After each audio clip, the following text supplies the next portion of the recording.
Hey everybody, so I realized I haven't covered some recent Reta news. Top-line results are when a pharmaceutical company releases the most crucial findings from a study before the full data is published. Basically a sneak peek at what matters most, and right now we're kind of living in a content vacuum with Retatrutide because the phase 2 data has been picked apart from every angle, and we're all just waiting for more phase 3 results to drop, and there's so many ongoing trials, there's a lot to look forward to. Well, midway through March, Lilly quietly released top-line data from Transcend T2D-1, one of the first completed phase 3 trials specifically for Retatrutide in type 2 diabetes. And since I read through it, I might as well break down what it's actually saying. Now yes, the trial focuses on type 2 diabetes like A1C reduction, blood sugar management, but buried in the results, in one small section most people will scroll right past, is something that may genuinely change the outlook for this novel medication. So here's how it works. Transcend T2D-1 is a phase 3 randomized double-blind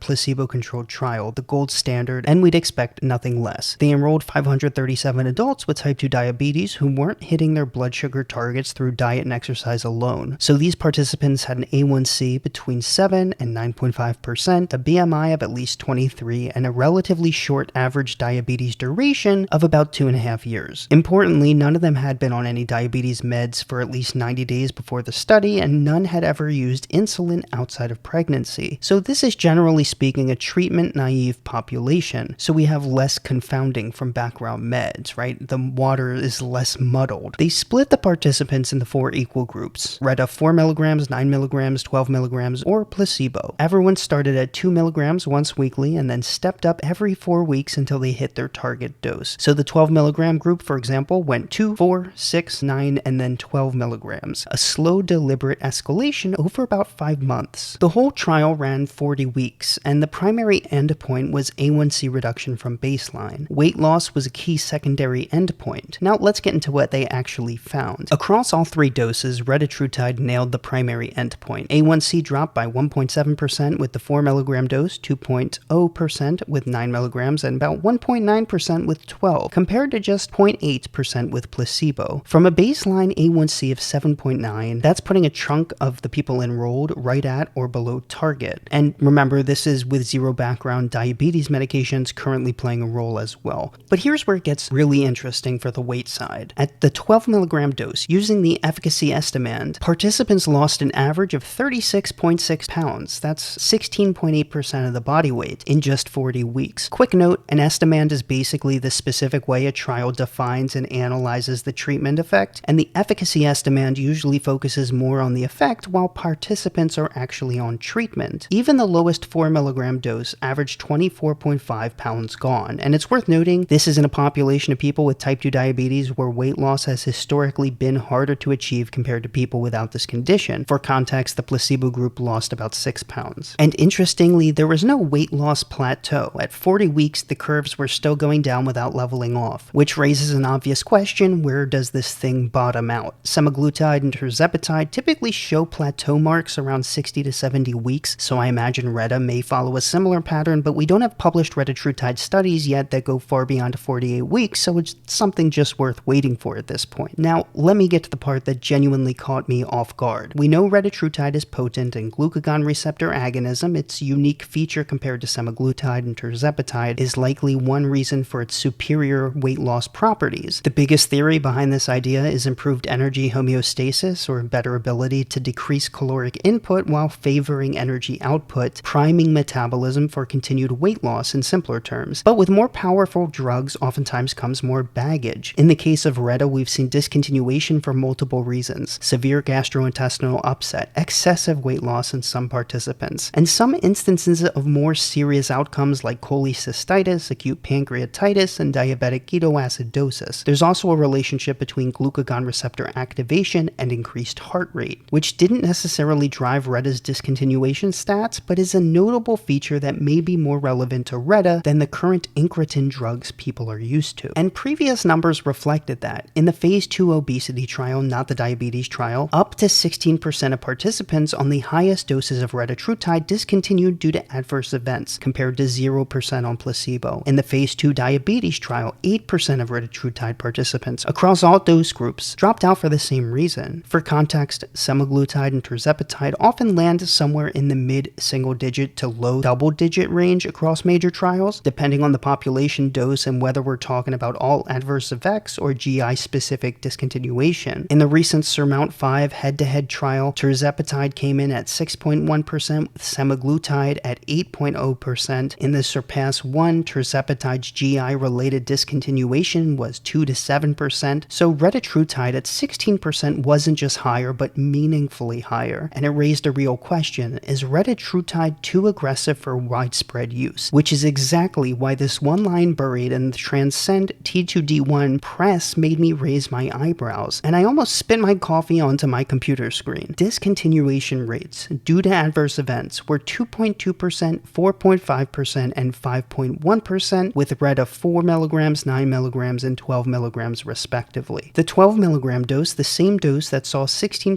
dropout in the phase 2 obesity trial, came in at 5.1%, which is roughly a threefold reduction, which potentially puts Reta in a more comparable tolerability range to Tirzepatide and Semaglutide, while delivering substantially more weight loss in this trial. The most likely explanation? Lilly redefined the dose escalation schedule. In phase 2, some participants started at 4 mg and escalated more aggressively. In Transcend T2D1, everyone started at 2 and stepped up gradually, 2, 4, 6, 9, then 12 in 4-week intervals. The phase 2 investigators themselves flagged that a slower titration might improve tolerability, and based on these preliminary top-line results, it appears that may be exactly what happened. And this is a finding that feels under-discussed and equally as crucial as the weight loss numbers, the discontinuation story. A drug can be the most effective molecule ever designed, but if people can't stay on it, none of that matters. What this data suggests is that Retatrutide's tolerability problem may have been, at least in part, a dosing escalation problem, not necessarily a fatal flaw with the identity of the compound itself. But that still needs to hold up. These are top-line results, not the full peer-reviewed publication. We still need the detailed adverse event tables, longer follow-up cardiovascular outcomes, and results across the broader Transcend program. But if this tolerability signal holds across the rest of phase 3, it could fundamentally change the Retatrutide conversation. There's one other thing here worth flagging from this press release, and we talked about it in some other videos in the past: dysesthesia. Dysesthesia basically means an abnormal skin sensation, like burning, tingling, or heightened sensitivity without an obvious visible skin change. Showed up in up to 4.5% of Reta participants compared to 0% on placebo, and Lilly described these events as generally mild, with most resolving during treatment. So it's not reported as an urgent safety concern at this point, but it's another signal worth watching as the broader Transcend program reads out. So I'll be here reporting on any and every update, because with Reta, the big question's no longer just how much weight loss can it produce, it's whether that efficacy can be paired with tolerability, durability, and longer-term safety as the rest of the program unfolds. I hope you found this as interesting as I did. If you did, make sure to hit that like and subscribe button. It's the best way to help your small-time peptide YouTuber out. If you're looking for a further way to support the channel, I'll leave the link to the Patreon in the description too. You can check it out. It's where a lot of my video ideas come from, the people within the community there. Most importantly, thank you again for watching. I hope you have a great day, and you take care. Cut to the chase,